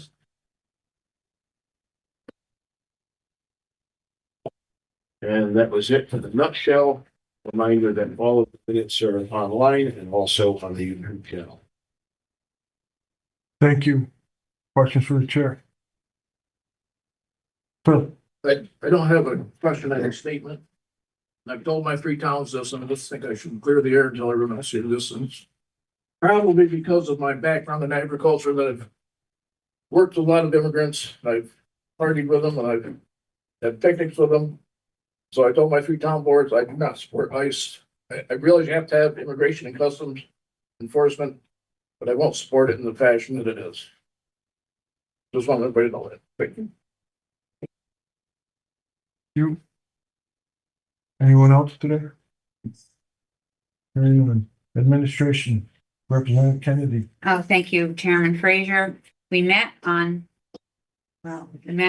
January, but we're meeting on the 22nd. We're meeting again on February 19th at 9 o'clock in this room. And also, as everyone has said, available to watch live. And we do have 14 pages of minutes from our previous meeting. So I'm going to just hit some of the departments that report strictly to the administration committee and just mention some other things that I pulled out of the report that I thought would be of general interest. And then Chairman Frazier and I yesterday participated in County Advocacy Day up in Albany. And we had talked about sharing some of what we talked about then, and I thought I would incorporate it into the end of my report for this. So, the district clerk reports to the administration committee, and we approved the standard work day for an employee. And we also received an update on the priority outcomes for the department that are now posted in ClearGov and the essential activities for the fourth quarter for the district clerk. And Carol also presented the sheriff's request to hire above base, which we approved. Then we did have 911 come in and approve the purchases, including the equipment and vehicle for new ambulances for our ambulance service, which is another thing that we're going to talk about at the end of my report. And accepting grant money. Board of Elections, I think someone has said that we're going to pull number 80 and amend. Andrew, you had mentioned that. District Attorney, as Representative Wilbur reported, County Administrator reports to the Administration Committee, and he updated us on office supply contract and also the community partner allocations, which we just did discuss a little bit earlier today. And to the point of who has gotten less, the DMC, the Tourism Promoting Agency, did actually get 50,000 less than what their contract originally asked for. So that budget process did pull in spending on a number of levels as we tried to make those decisions last fall. Department of Health, we accepted grant money. Building Services, we approved the budget transfers and purchases as Tim presented them. County Attorney requested and we approved the purchase order for the in-rem litigation counsel and also budget transfers. We also did receive the public defender's report on revenues, which was 1.5 million, and this is a very notable thing that I thought was interesting. The cost local to run the public defender's office is $310,000, and the revenues that come in from the state to support it are 1.5 million. So this is a lot of state-based funding that goes into building out that and strengthening that department. So we hope they continue to support it in state budgets going forward. For IT, we approved contracts for the department, and then just this morning we approved the naming of the interim director for Isaiah Gibson. That is in your late get that we got. So that will be coming a little bit later on. For planning and the CBDG money that Representative Marietta spoke of, the federal funds that come into the county to support micro enterprise. We do have a contract with Otsego now to administer those funds. So they will take a portion of the 300,000 as an administrative fee, but they will vet through all the applicants, make sure that they have everything they need and distribute the funds for the county. So it's a really a very valuable administrative role that they play. And they will meanwhile have $283,000 that are to be directed to the qualifying business applicants. So and it is an open application this year. Some years we've done them based on ag, but this year it's open for anyone who would like to get some of those funds. And then we did also give Tammy Harris authority to apply for the household hazardous waste grant, which she did. And then while she was doing the application, she realized we need to update our policies, and that is why the administration committee this morning approved the policy that we would not have up to date gender-based violence and workplace policy. So that's coming as a late as well. And the reason why we're doing it is to just give the security to that grant application that we had that policy in place. And we also approved the $165,000, which is the allocation for the Soil and Water Conservation District, which all counties do support their conservation districts. We had probation, we had highways, and personnel is another department that reports to at the admin committee. And we approved the salary for Alan Ruffles to be part-time real property and tax services director. And after a lot of discussion, we agreed on that with as a committee.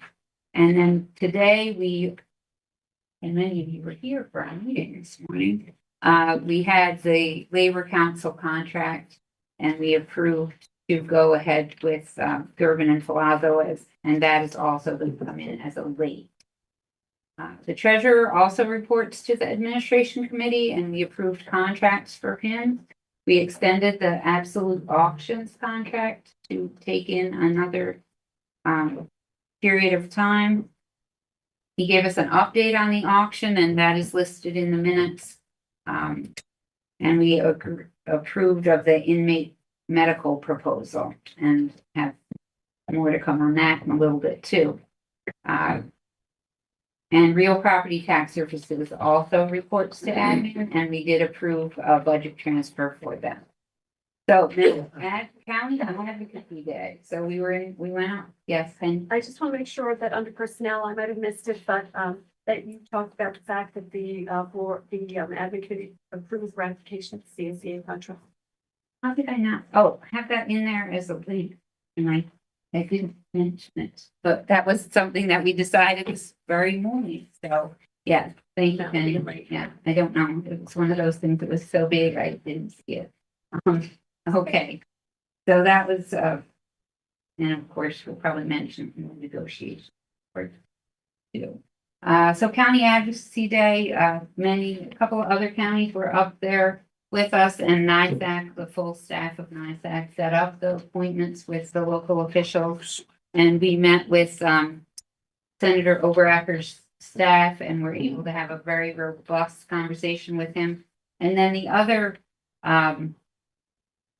we met with the local government chairs in the assembly and in the Senate. So Senator Monica Martinez and Assembly Member Michael Solange, and Ed was at that one, and I was at the one with the Senator Martinez.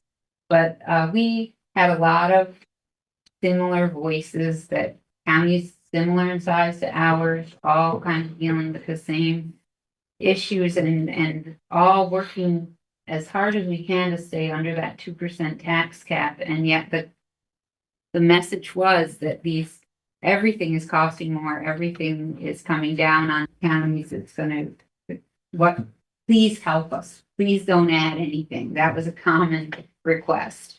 But we did discuss the 7:30 restoration to competency. And Adrian, we took the liberty of telling, Senator Oberacker's staff that they could reach out anytime. And we would be able to help with understanding that very complicated, issue. With regards to raise the age funding, the request there was to untie that from counties who exceed the tax cap, and 11 counties did last year on an average of 12% increase. But that means that they don't get the raise the age funding. So the request there is to please untie that and to give the raise the age funding as a grant rather than reimbursable. With work for the workforce, the request there was to have retiree earnings be allowed to go up to $50,000 instead of capping it out at 35. During COVID, they did allow retirees to earn up to 50,000, but then they took it back down to 35. So the request there, and everyone was saying these things, every county, it was having trouble being staffed up. No one is at 100%, like 20% vacancies are common across the county. Keeping the Medicaid cap in place is another priority, just so that we can build that into our budget and not have that number just go super high without having looked at it in advance. So also possibly providing Medicaid for inmates who are in our jail facility, and also to carve out EMS taxing districts. Other counties are looking at implementing an ambulance service, and so they're very interested in like how they're going to pay for a part. And those, anything else that you want to add in there? We've had a lot of discussion. NICEAG made a statement that 11 counties this year exceeded the tax cap, and that's the highest number since 2014. All right, so that was big, and the other number was 12%. They exceeded it by the average of 12%. We were at 5. The average was 12%, so there were some big jumps there. And the overarching theme of the meetings yesterday was, from NICEAG was do no harm to the county finances. All right. Those of you sitting here last year, we sent a letter to the governor after their budget was finished, and they did nothing to set money aside to help protect the counties. They knew the new administration was coming in, what they were saying they were going to do. They have done a bunch, but the governor and the legislators last year did nothing with their budget. And the one, Solagis, local government, she even made a statement yesterday that they will be looking at a deficit next year at the state level. So they aren't looking any better. That young lady, very nice on Nassau County. She's on the local government committee, chairwoman of it, and she had expressed interest in coming upstate, touring local governments. Her brother sits on the Nassau County Legislative Board down there, and so she gets an earful from him on local government. I invited her here, and she has young children, and I said we have all kinds of things for them to come. So maybe she'll show up. Very nice. She seemed very attentive and listened and wanted to learn more. So I thought that was one of the best conference I had yesterday. But do no harm to the county finances was the big one. So help us SNAP, Medicaid, the raise the age, EMS, trying to take EMS costs off. Don't let that count against our tax cap. Those were all conversations had yesterday. Governor vetoed that. Pardon me? Governor vetoed that. But it's another session, so it's still on the roll, so. Steve? On raise the age, there apparently is some kind of a process to apply for a waiver, Hardship waiver. a hardship waiver. It goes through the New York State Division of Budget. However, exactly how, when, what the requirements are very obscure. They used to have that stuff on its website and respond to your phone calls. They don't. Our budget analyst, Stephanie Lincoln, is working to see if we can generate a waiver request for this year. That sounds like a good plan, Steve. Everyone we spoke to yesterday, the legislators were surprised that it was linked. They were surprised that it was linked. That was news to them. And they seem to think that that should be removed and given as a grant process instead of, and so they were amenable to that, I believe. How amenable, we'll see. I won't tell. So, just to wrap that up, I just want to, underscore what a great partner NISAC is and what a great resource it is for the counties. And their legislative conference is in March, the 16th and 17th. So if you do, want to attend as a newly elected, your fee, you don't have a registration fee, but you still have a meals and lodging fee. So you can apply and just put your request into Carol and you'll bring it to the admin committee for them, or should they? Sure, if we go over the threshold, yes. Yeah, okay. So, that's how that worked. And, it's always a lot of good conversation and really good information. And tomorrow I'm going to the NYMER Board of Governors meetings, and that's a whole another thing that does our insurance, and there are a lot of different exposures that talked about today that are actually going to be talked about as a NYMER committee as well. So I'll be able to bring some information back on that. And that, if anyone has any other questions, happy to. I have a question on resolution, I think it's 112. You said you had a long discussion about establishing the salary for the part-time director. Oh, yes. Could you tell me a little bit more about that? Because I thought that last we ended it was hourly, we're leaning away from a salary, as a blanket salary, maybe just kind of. So it, as a director position, it's not a salary position. That's right, Penny, right? So far, I haven't messed up on that. It is on the salary position. But it's not an hourly. Right. No, right, it's not hourly, right, it's salaried, the hours that he's been spending doing the job have been about half-time, which is Okay. 17 and a half hours. The full-time entry-level salary, I think, was, about, I think it was 79. So I think originally we were talking about going in at 39, he has courses he needs to take. I believe the committee decided to support starting at 30,000. You have to have a director of the department. It's mandated by the state, whether it's part-time or full-time, or you have someone from another county. However you do it, you need to have someone who holds that title. And he would be at 30,000 until the point where the two required courses, which could be, I don't know, summer describing it all. I'm not sure. And so we came up with a number. And we did reach out to other counties to see if someone would handle that. Oh, we and- looked at and no everything. one was willing. Right. Any other questions from the chair? Thank you. We have to take a step back because I neglected solid waste and environmental. Right. concerns. Representative Powers. Surprised that I. Get away with it. I got it. Oh, thank you, Mr. Chairman. It's been 10 years since I've given a committee report. It seems like deja vu all over Oh, again. just like riding a bike, sir. Only a page and a half. I know, I read it 3 times. So we had Christopher Gallinopoulos come and he gave a very nice PowerPoint presentation about all of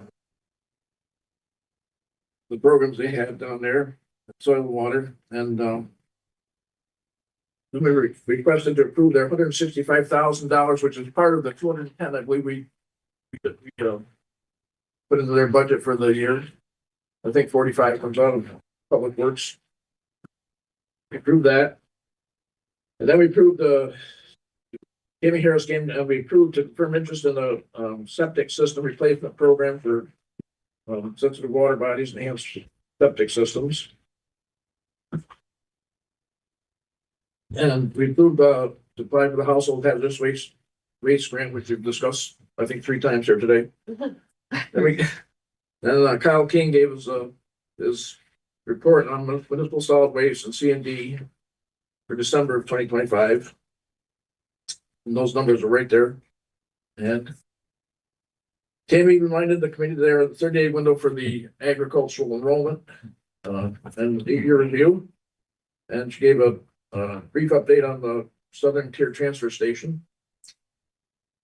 And she also said there will be a participating Association of Government Accountants. And there were no further business, so we adjourned. If there are any questions, I'll try to answer them. Any questions for the chair? That was painful, wasn't it? Thank you, Jim. Good. Yeah, thank you. Special committee report. Oh, our next. I'm sorry. Next meeting is the 12th, I believe. And on the 15th, we're going to be on the 12th, correct? Thank you. At 11 a.m. Believe I'm the address. Thank you. Special committees, negotiations, Representative McCarty. Thank you, Mr. Chairman. Good news, the CSEA General Unit ratified a 4-year contract. That will be a late resolution. It's a contract for 4 years at 3.5% raise for 4 years. Some new health insurance things for all new employees, some step changes, some longevity pay changes. It's good for the county and good for the employees, and glad it's done, and we hope everyone supports it. I especially want to thank both sides of committees. They did a good job, and hopefully we can move on to correction officers soon and get that straight. We're working on dates. What? We're working on dates right now. Good. Thank you. Then we get 4 years off, right? Okay. Any questions for the chair? I know it was, thanks were extended this morning, but thank you to you and your committee and the personnel office and our legal attorney for bringing that to fruition. I thought it was gonna take much longer, but obviously we're good. So, thank you. Well, it was a both side deal, so that was good. Performance review of goal setting, technology and strategic planning, Representative Marietta. Yes, just very quickly, technology and strategic planning, yeah, met on January 27th. And obviously you can take a look at the minutes. The main, I don't want to get into the weeds of the discussion, but big picture, we're trying to get our quarterly updates into Clear Plan, which is our strategic planning software platform. So we're asking our department heads to get in their 2025 updates. So at the February 24th meeting, our next meeting, we'll be looking at those quarterly updates, seeing how we wrapped up with 2025. We also discussed some of the information that goes into Clear Plan, as well as our budget process. And we have something called the current service level, which is a part of our budget process. We have KPIs, which is part of Clear Plan. I'm not going to hash out the difference or what that means to any of you, but we are talking about it at the committee level, and how to integrate everything into Clear Plan. And so part of that is to identify a possible department that can kind of help be a model as we move forward. That was a lot of our discussion, part of the budget process moving forward, and also the strategic plan, and really trying to capitalize on all of that. We want to just, again, remind all of our committees and our committee chairs that, we are going to be looking, as we start 2026, we're be looking for our department heads to start doing the quarterly updates for 2026. But we definitely want to distribute everything we captured in Clear Plan for 2025. So hopefully you all can look at those in your committee meetings and kind of see, how this is all being utilized, and hopefully how we're leveraging Clear Plan and what we can do with it moving forward. I think that hits the high points. Committee, we're good. Okay, and then performance for goal setting, we didn't have quorum, but I think everyone was included on an email from the county administrator. We are rolling out our department heads evaluation process. That was a main focus of last year's meetings and discussion. There's 3 parts to it: a self-evaluation and community evaluation, which has always been the case. We did do some updates to those forms, and that is a summary form. And then a new piece is a strategic evaluation form that each department head does as a self-evaluation, and then our county administrator, Steve Wilson, will be doing a county administrator evaluation of the strategic plan. And again, it's kind of bigger picture from a department standpoint, not necessarily a department head, but they are leading that department, and we are looking for them to help. It's obviously capture progress in our clear plan software and how their department is doing with their strategic plan goals. So that evaluation process, county administrator discussed it, the department head meeting yesterday. He sent an email that we were all part of. There's a schedule of the department head evaluations for the year that will be touching all of our home committees. Our home committees will do a committee evaluation. So your committee chair will hopefully, they'll be explaining that to you. And this will kind of be our focus. But I will just say for our new reps, PRGS used to facilitate this process. We would actually meet with the committee chair and the department head and put a summary form together of that evaluation discussion. The whole idea was to, now that we have our county administrator position, was to remove PRGS from that evaluation. Not that the home committees aren't still very much involved, but PRGS is the meeting point. So the county administrator is now the facilitator or meeting point between the committee chair and the department head. And so that frees up more time for PRGS. And that's one of the things that we're looking to talk about at our meeting on February 24th. There are some ideas that I've already been in discussion with in the past that we would like to pursue in this committee in terms of efficiency and for the new reps, a lot of the compensation study work came out of PRGS. We're talking about some other ideas, possibly kind of a scheduling system for department heads. I hesitate to even say it like that. Strike that. So I don't want to open Pandora's box, but what people might even think that means. So, but more to come in terms of what ideas are for PRGS to focus on this year, and as well as helping kind of make sure that our evaluation process with our department heads goes smoothly and is completed successfully. What's the time on that meeting? Oh, PRGS, 10 a.m. and technology and strategic planning is at 9 a.m. Both the same date, February 24th. Any questions for the chair? Hearing none. Do we have anyone like to report on any other boards or advisory boards that they're members of?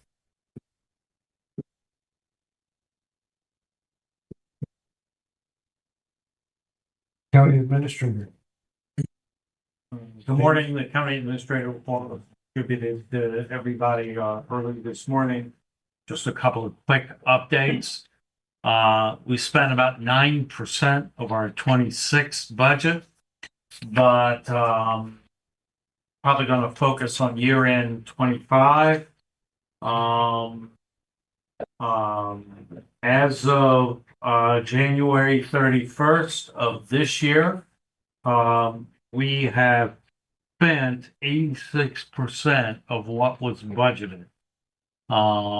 So we're quote under budget, but I want to caution everybody, it's the nature of how this stuff works, that additional expenses and additional revenues come in basically until the treasurer closes the books, which typically is at the end of November.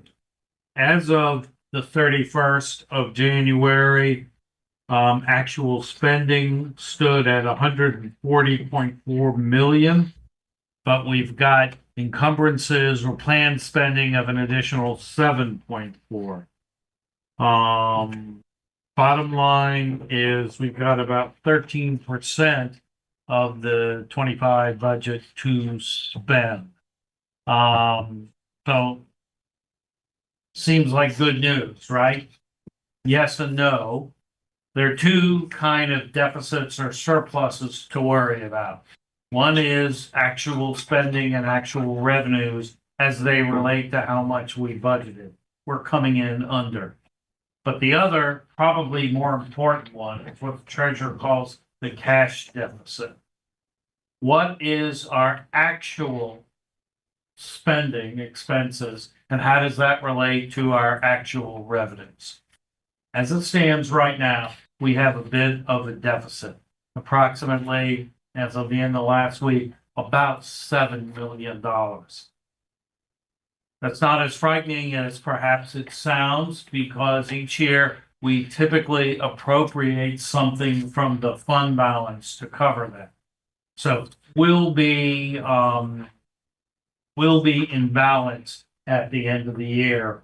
And typically we will find that out in around May or so, after our auditors have gone through everything and the financial statements are provided. So sorry for kind of the extra for some of you old hands, so to speak, if I can use that term. But for anyone new, I thought I would explain that. It gets kind of confusing at times.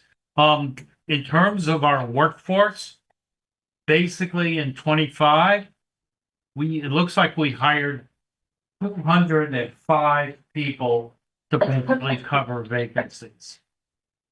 But we also lost 186 people during the same year. I think we heard a little bit about DSS, which is one of our departments that struggles. Net, it's about 19 positions that we reduced our overall actual versus budgeted positions or our backlog or vacancy rate for that. So just heads up for that.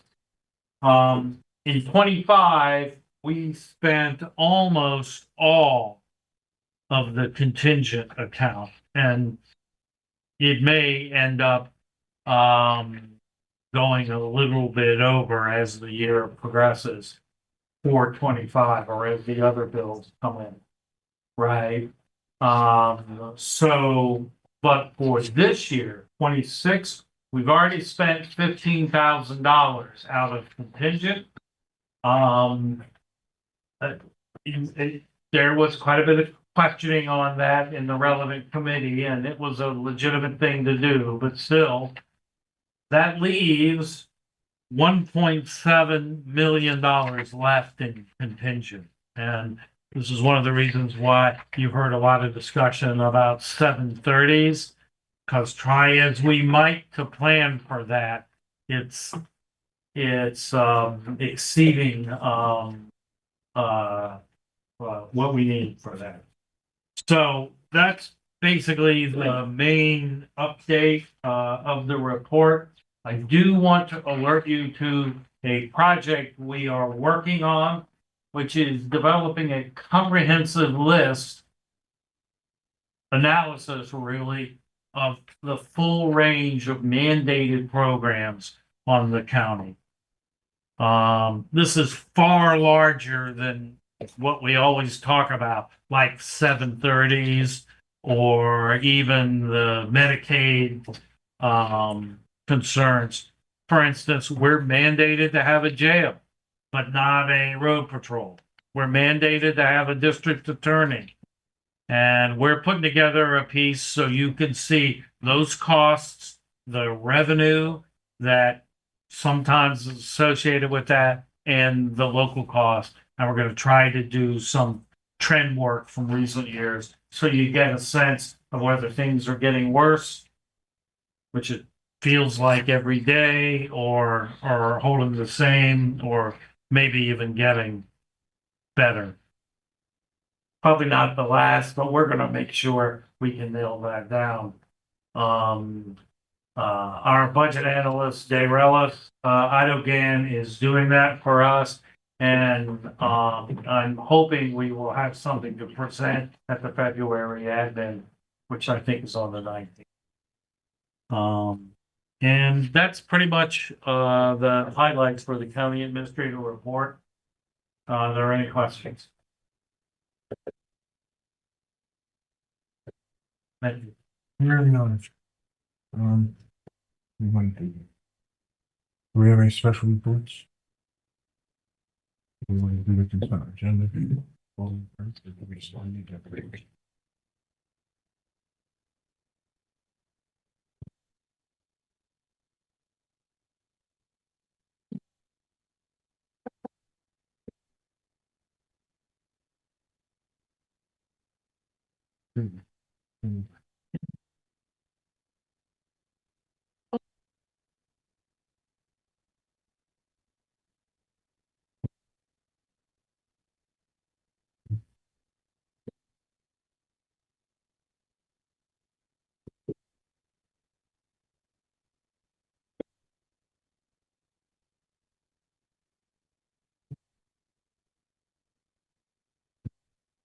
We need a motion to dispense with the reading of all reports and resolutions. So moved. Second. We have a motion and a second. All those in favor, say aye. Aye. Opposed? Motion carried. Is there any representative wishing to remove a resolution from the consent agenda? 113. 126. 98 and 80 are already full. 98. And 80.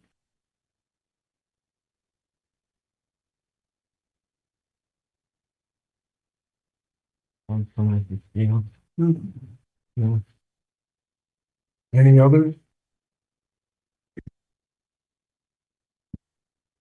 You just say those again. It was full. 80, 98, 113, 126. Thank you.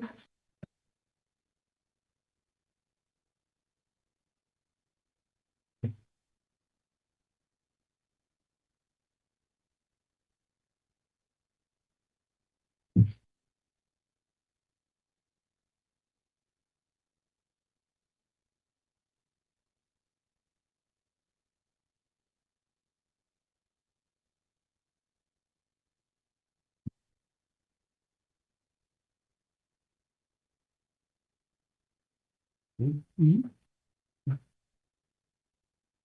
need a call for action on the consent agenda. I move approval. Second.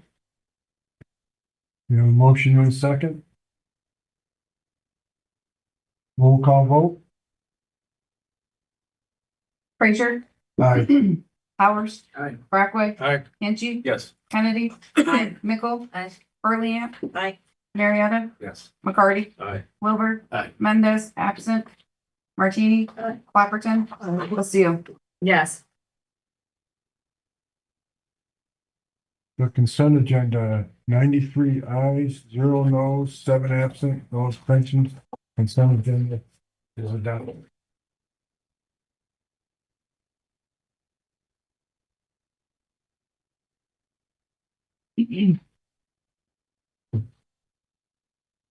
Resolution 80, authorizing the county administrator or the chair of the board to execute an agreement with NTS Data Services LLC for backup database services. Marietta, Mickle, Kennedy, Mendez, Clapperton. I mentioned this earlier with the IGA, we just need to correct the We need a total. second, we need a second sorry. other than, Sorry, thanks, yeah. thank you. So we just need to correct the total stated in the resolution, 25,372 and 72 cents. We need to correct that to $26,402 and 72 cents.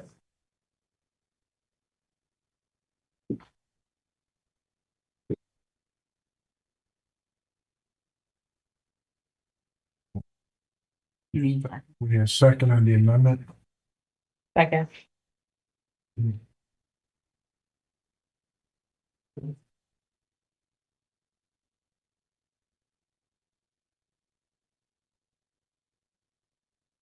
This will be a vote to amend. Roll call vote.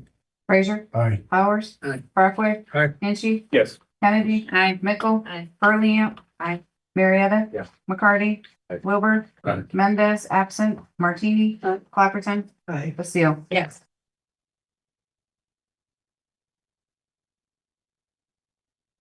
Number 80 to amend, 93 ayes, no no, 7 absent. Amendment passes. And vote on the amended resolution. As amended.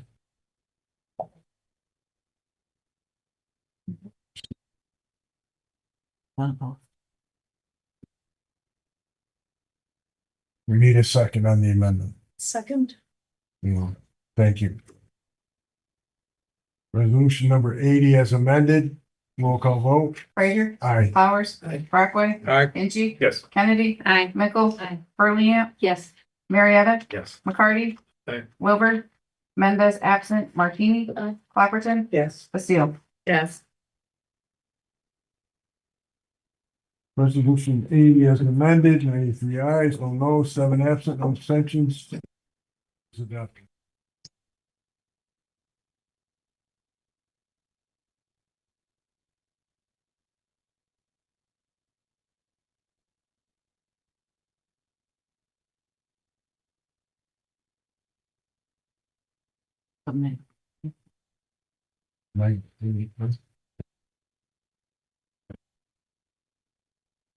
One is.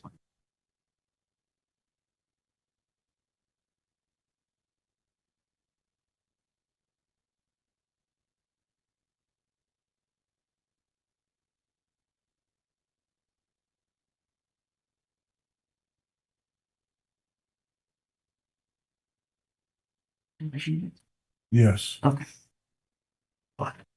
So just for clarification, before a resolution is in possession of the board, of which that is when I announce the title, a resolution can be withdrawn by a majority consent of a specific committee. In this case, it is my understanding that you would like to withdraw this resolution by majority consent, which is the Public Safety and Legal Affairs Committee, as this resolution was not presented or approved by the PSLA meeting committee, but was approved by the admin committee. And then therefore, then this resolution will be presented as a late resolution.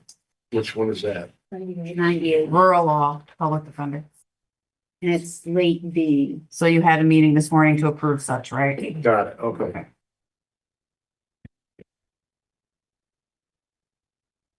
Somebody else, why he needs to withdraw the. Okay, understood.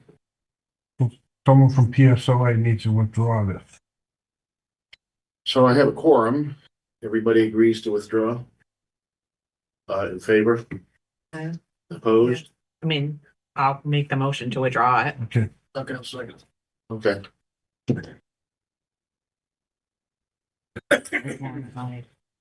See head nods, it's fine. Nobody opposed. Nobody opposed. They're all first.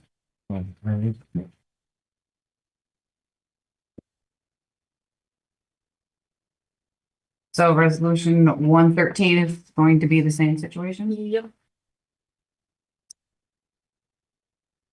You know, sometimes we just get ahead of ourselves. So excited. We're so efficient, we're inefficient. Yep. But I'll be bringing that before.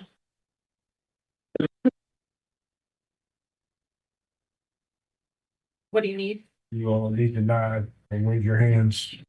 Just like No, public humans safety just did. Yes. So if you are on human services and agree that I can bring this from the floor, please nod your head or say yes. Yes. There we go. Okay. You know what? We work with the tools we have. It's awesome.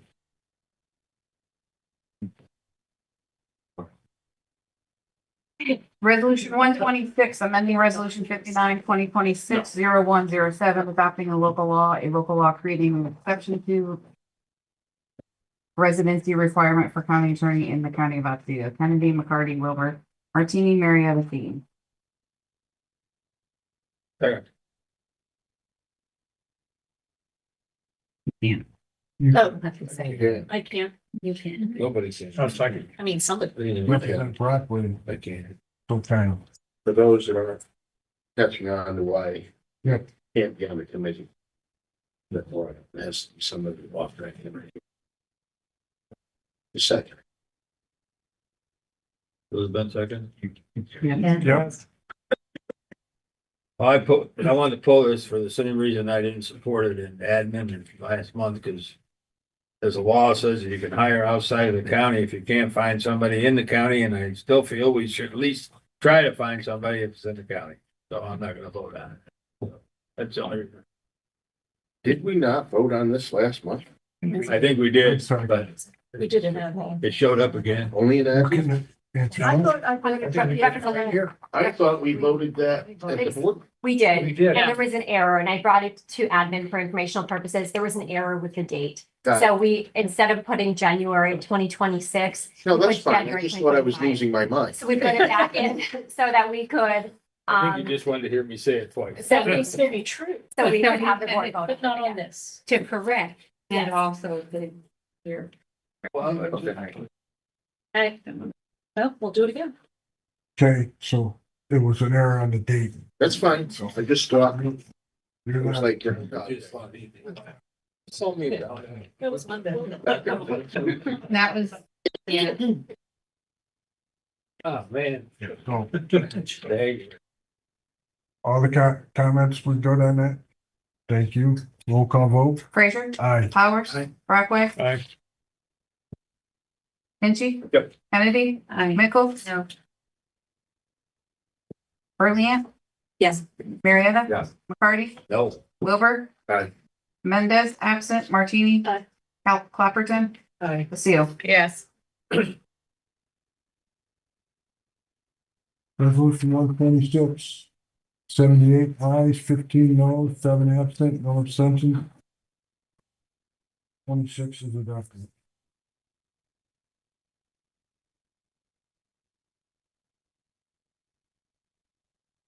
Finally. Yes, we're gonna read number one. This one, I have it. If there are no objections, late resolution A will be presented and acted upon in accordance with the rules of order. So much. So late resolution A will be 132. Appointing member to County of Otsego Industrial Development Agency, Frazier. Second. Any discussion? I explained earlier why this was pulled last month, so appreciate your right. Resolution 132, roll call vote. Frazier, Aye. Powers, Aye. Brockway, Aye. Finchie, Yes. Kennedy, I, Mickle, Aye. Burley, Yes.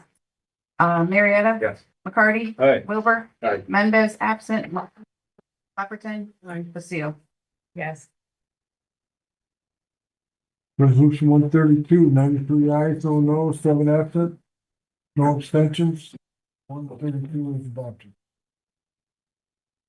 If there are no objections, late resolution B will be presented and acted upon in accordance with the rules of order. So moved.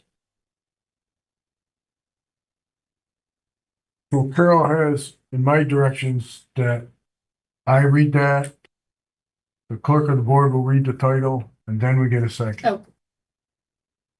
So resolution B will be 133, amending resolution 13-2026-0107, authorizing the county administrator or the chair of the board to renew the contract with the Rural Law Center to provide appellate services to qualifying persons using funds from the New York State Office of Indigent Legal Services, also known as ILS.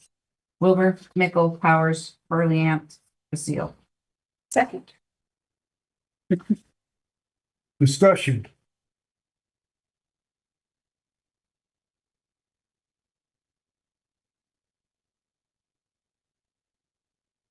Hearing none, roll call vote. Frazier, Aye. Powers, Aye. Brockway, Aye. Inchi, Yes. Kennedy, Mickle, Burley, Yes. Marietta, Yes. McCarty, Aye. Wilbur, Aye. Mendez, absent, Martini, Clapperton, Aye. Basile. Yes. Resolution 133, 93 ayes, no noes, 7 absent, no abstentions. 33 is adopted. If there are no objections, late resolution C will be presented and acted upon in accordance with the rules of order. Late resolution C will be 134, appointing acting director of information technologies, Kennedy, McCarty, Wilbur, Martini, Marietta, Powers. Second.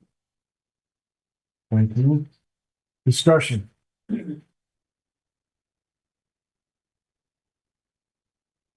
Hearing none, roll call vote. Frazier, Aye. Powers, Aye. Brockway, Aye. Inchi, Yes. Kennedy, Mickle, Burley, Yes. Marietta, Yes. McCarty, Aye. Wilbur, Aye. Mendez, absent, Martini, Aye. Clapperton, Aye. Basile. Yes. Resolution 134, 93 ayes, no noes, 7 absent, no abstentions, 134 is adopted.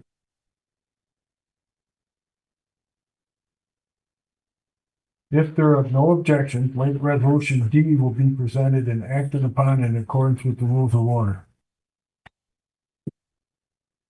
Late resolution D will be 135, authorizing the 2026 through 2029 contract with the Civil Service Employees Association.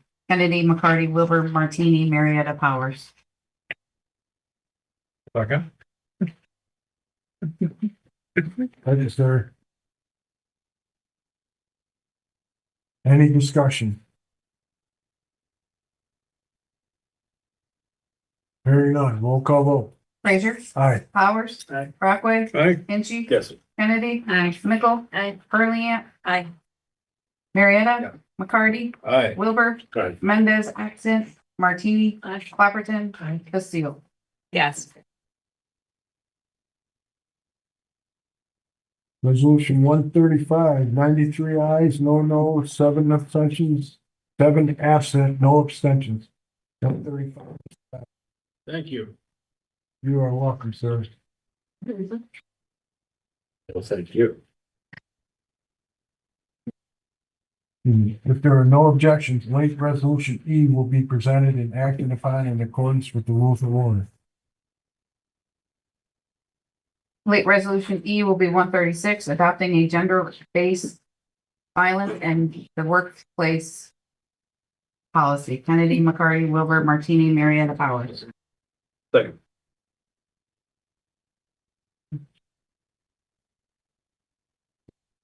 Discussion. Hearing none, roll call vote. Frazier, Aye. Powers, Aye. Brockway, Aye. Inchi, Yes. Kennedy, Aye. Mickle, Aye. Burley, Yes. Marietta, Yes. McCarty, Aye. Wilbur, Aye. Mendez, absent, Martini, Aye. Clapperton, Yes. Basile. Yes. Resolution 136, 93 ayes, no noes, 7 absent, no abstention, 130.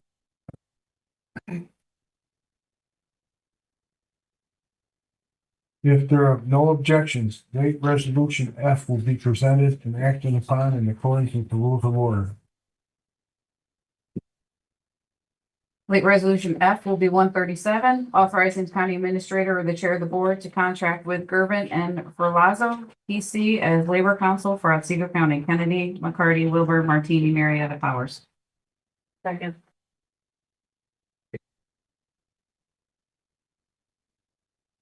Discussion?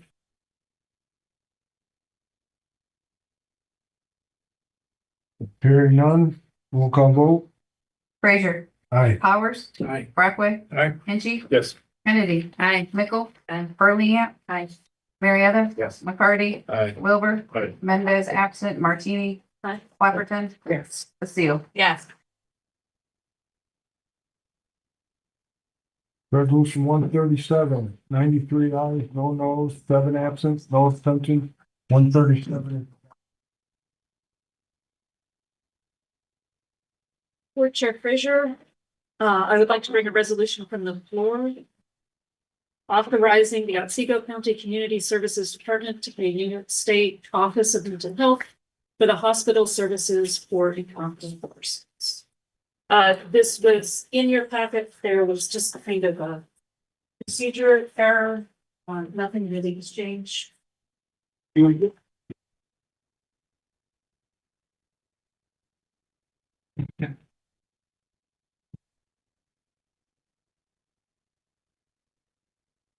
Getting back to school.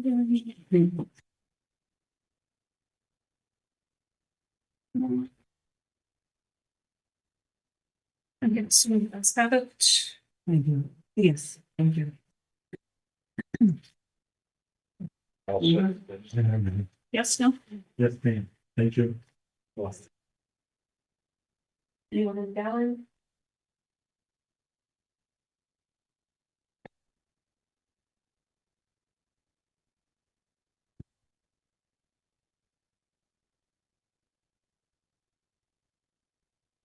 If there are no objection, late resolution from the floor will be presented and acted upon in accordance with the rules of order.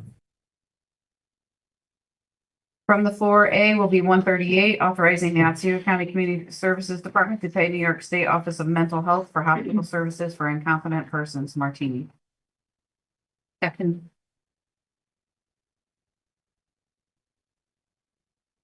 Any discussion this morning? So this is for services in 2025. Correct. Last 2 months. Yep. Is that coming, do we have funds in budget for that, or is this coming out of, okay. Contingent. There it is. Okay. Yeah, this is no. So longer- in your presentation, did that include this? Okay. Thank you. It's a quote extra 37,000. So it's actually going down. So, but yeah, we got it. 703 weeks. 7:30. And Dan, even if we didn't, Bless you. we could let it go negative and pay it out of the true up because we're going to be overall on the budget. Any further discussion? Roll call vote. Fraser, Aye. Powers, Aye. Brockway, Aye. Inchi, Yes. Kennedy, Aye. Mickle, Burley, Aye. Marietta, Yes. McCarty, Aye. Wilbur, Aye. Mendez, absent, Martini, Aye. Clapperton, Yes. Cecile. Yes.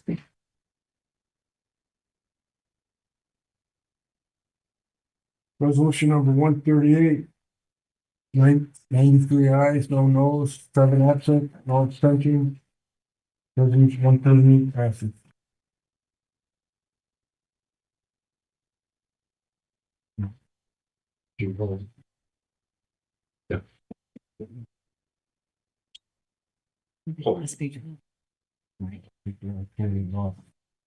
I pulled it out. That's from the other one I vote. Here.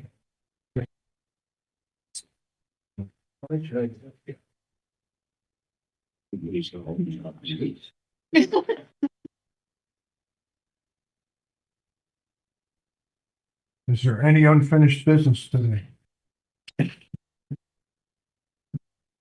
No special order of the day, so I would ask for a motion to adjourn. So moved. Second, Second. all in favor? Aye. Aye. Opposed? We're adjourned. Thank you. Recording stopped.